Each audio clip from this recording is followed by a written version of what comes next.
He's Michael Lombardi, host of the GM Shuffle. You also catch him on Coach with Bill Belichick as well. Michael, thanks as always for hopping up Foxborough Rush. How are we doing today, my friend?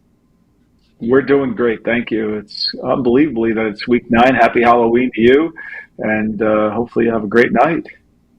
I know, and I know it's especially an exciting time for you. Go back to your front office days as the NFL trade deadline approaches. But before we get to that, I want to look back to last Sunday. The Patriots, with that win over the Jets, lose Jerod Mayo just 3 drives into the game, come back late in the game, and that Ramondre Stevenson game-winning touchdown. What did you make of that victory by New England against the Jets, especially everything they went through in the game? Well, I mean, I think it showed some really good mental toughness. I think they still showed some areas of concern as a football team, but look, it was a game they thought they could win. They played like it, even though the last game they played the Jets dominated them, and they made the plays that they needed to make. I think to me they were, you could see their energy, even though they lost Jerod Mayo early in the game. Their energy level didn't dissipate with Jacoby Brissett. I think they went in there and they battled. I mean, look, all these games usually will come down to the fourth quarter. Even the bad teams, they'll play good for 50 minutes and lose the last 10 minutes of the game. So credit the Patriots for battling through, making some critical plays that they needed to make. And of course, the Jets just couldn't help themselves and give plays away. I mean, let's face it, Zerline's missed extra point, his missed field goals all played a part in this whole thing. Yeah, including them even struggling to execute late when they needed that 2-point conversion. And what did it say to you about the response we saw from the Patriots coming off a game, as you alluded to, in a Jaguars game? Their coach called them soft, and the narrative carried out throughout the week, and the way they responded, and the way Jerod Mayo responded as well. Well, look, I mean, one thing we got to be careful with is when you beat a bad team, that doesn't make you good. It was 2 bad teams playing. This week they're playing another bad team in the Tennessee Titans, which will be a little bit of a different test for them because Tennessee is very good on defense.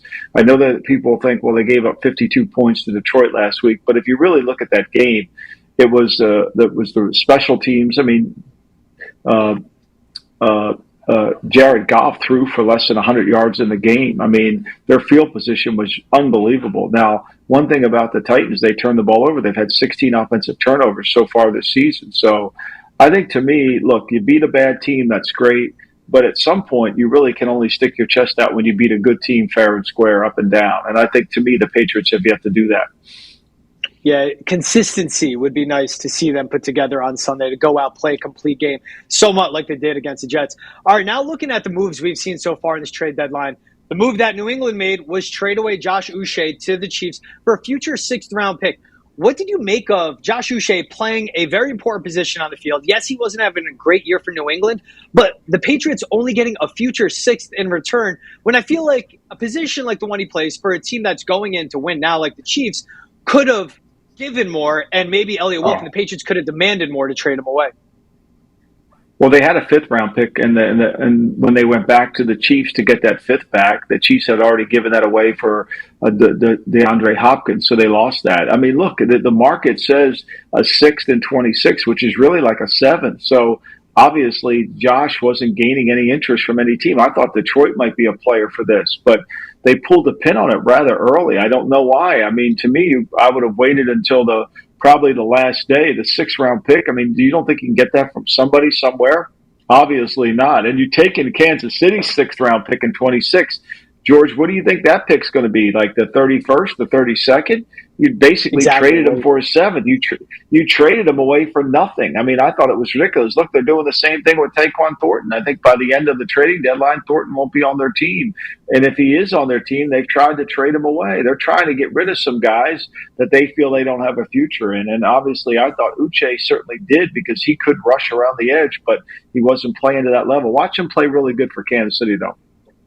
Right, George Karlaftis, Chris Jones, Steve Spagnuolo, he's going to shine. But I love what you point out, too, of basically that future pick, knock it down around later, especially to a good team like the Chiefs. The Tyquan Thornton, I'm in between. He hasn't been much for them. If they could get anything back for him, would be important. But as you point out what they did in that trade, how do you assess the job Elliott Wolf has done so far for this Patriots front office, which things in the NFL trade deadline, I know you know, can change minute by minute? Yeah, but I think the hardest job Elliott has right now is trying to refigure this offensive line. I mean, he can't be happy with it. It's not very good. And I think to me that if you look back on the offseason and if you said, what did we fail to get done is improving this offensive line, because really everything breaks down because of the offensive line. everything breaks down because they can't really pass protect the tackles. And we're going to see it this week against a very good Tennessee front. They're going to have a hard time blocking Jeffrey Simmons. They're going to have a hard time blocking Arden Key and Landry and those guys. This will be a challenge because everybody in New England is really happy that they won that game, and they're going to play a team that has one win only. But they're a little bit better than that one win. I mean, they've had opportunities to win a lot of games this year. They just give it away, but whether they're quarterback from Will Levis' standpoint. So, and, look, they're a 3.5-point dog going in the game. Think about that, George, for a second. I mean, you're celebrating this win against the Jets, and you're going on the road for a 3.5-point, but, a team that has one win. That tells you a lot about what the odds makers feel is the value of the Patriots.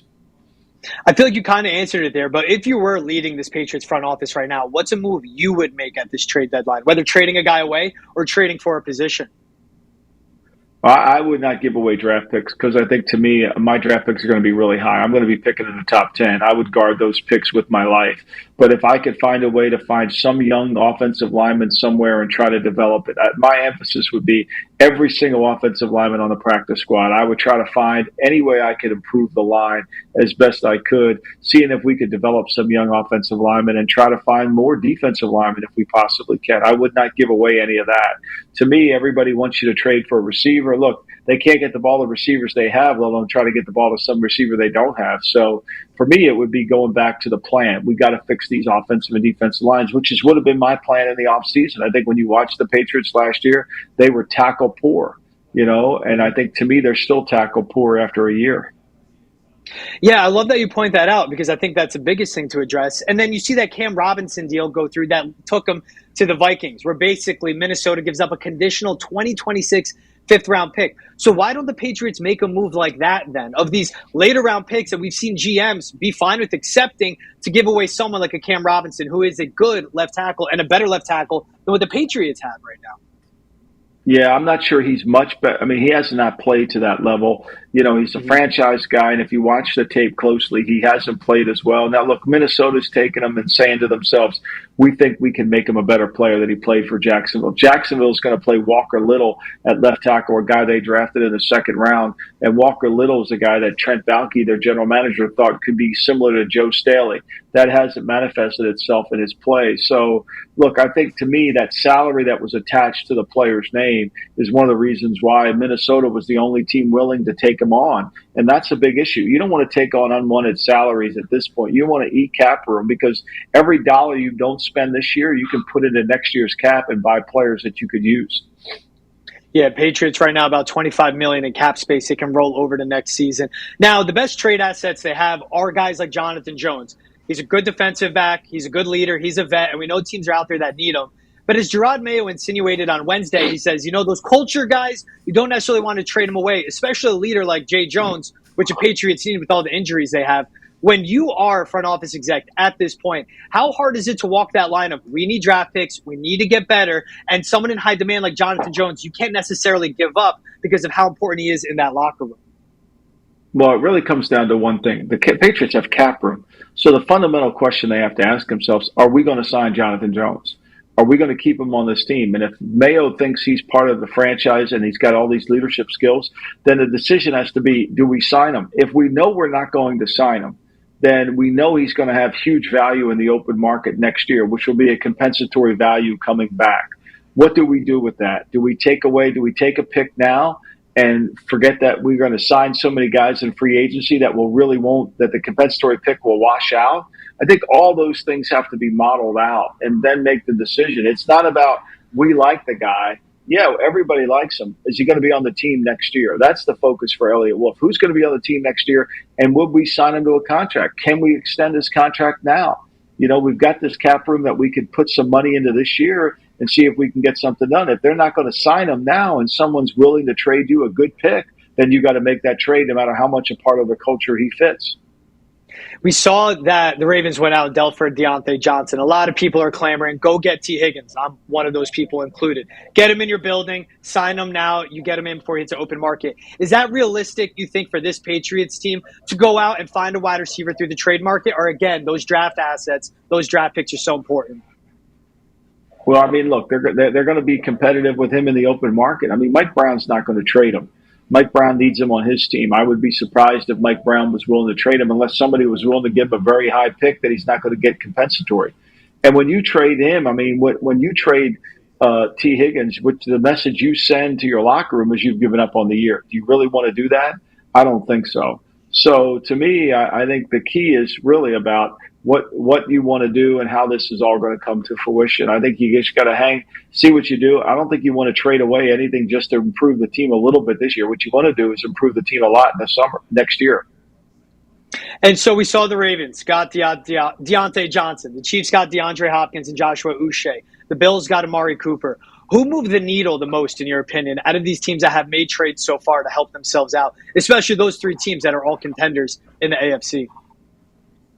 Well, I think the Kansas City's really strengthened their strength, right? Their front was their defensive line. They added another rusher to go with George Karlaftis on the other side with Chris Jones inside. I think that certainly helps them. And then they added a red zone receiver in Hopkins, a guy who can go up and catch the football, and he can convert third downs. Look, they're not going to be a team that is going to score 40, 50 points a game. They're a team that is going to be able to convert third downs, keep the ball, keep their defense off the field, and Hopkins does a nice job with that.